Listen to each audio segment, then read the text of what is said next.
डॉक्टरों की जो भाषाएं होती वो सबने बता दी आपको, तो मुझे उसमें उलझने की जरूरत नहीं है। और इस तरह में आज हम देश की सेवा में एक और कदम आगे बढ़ रहे हैं। मित्रों, मैं विज्ञान को तो ज्यादा समझता भी नहीं, जानता भी नहीं, लेकिन शायद आज से 40-50 वर्ष पहले किसी ने स्टेम सेल्स ट्रीटमेंट की चर्चा की होती तो लोगों को बड़ा अजूबा लगा होगा कि कैसे संभव होगा, ये तो हवा की बातें हैं सब वगैरह। लेकिन जिन्होंने महाभारत पढ़ा है या सुना है, उनको मैं महाभारत की तरफ ले जाना चाहता हूं। और मेरी जो छोटी सी समझ है उसके हिसाब से मुझे लगता है कि कर्ण का जो जन्म हुआ था वो स्टेम सेल का साइंस था, टेक्नोलॉजी थी। क्योंकि शास्त्र कहते हैं कि कर्ण का जन्म माता कुंती की गोद से नहीं हुआ था।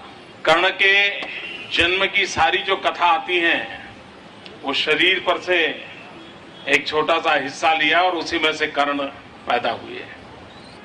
अब आज लेबोरेटरी में सिद्ध हो रहा है, लेबोरेटरी हो सकता है अमेरिका की हो, लेकिन ये सिद्ध हो रहा है। हो सकता है कर्ण के संबंध में किसी के मन में सवाल हो कि भाई शायद मोदी जी ने कहा, लेकिन उतना तो वर्णन नहीं है। अब हम प्लास्टिक सर्जरी को देखें, मुझे लगता है कि दुनिया में सबसे पहली प्लास्टिक सर्जरी शरीर मनुष्य का और माथा हाथी का, गणेश जी का निर्माण।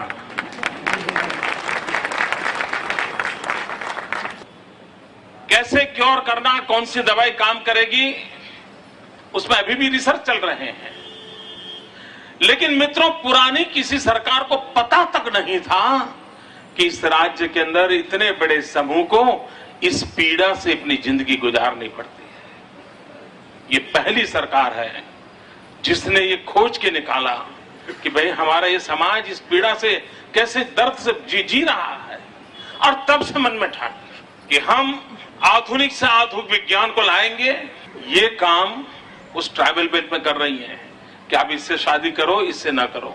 आपको होगा सरकार को ये भी करना पड़ता है, औरों को नहीं करना पड़ता था, हमें करना पड़ रहा है, क्योंकि हम इस दर्द से उन्हें मुक्ति दिलाना चाहते हैं। और दूसरा एक, जब मैंने जाना कि स्टेम सेल के माध्यम से इस समस्या का समाधान हो सकता है, और इसलिए अरबों खरबों रुपया सरकार की तिजोरी से खर्च करके सूरत में ये सेंटर हम खड़ा कर रहे हैं, ताकि मेरे उन ट्राइबल बच्चों को, आने वाली पीढ़ियों को इस भयानक पीड़ा से हम मुक्ति दिला सकें।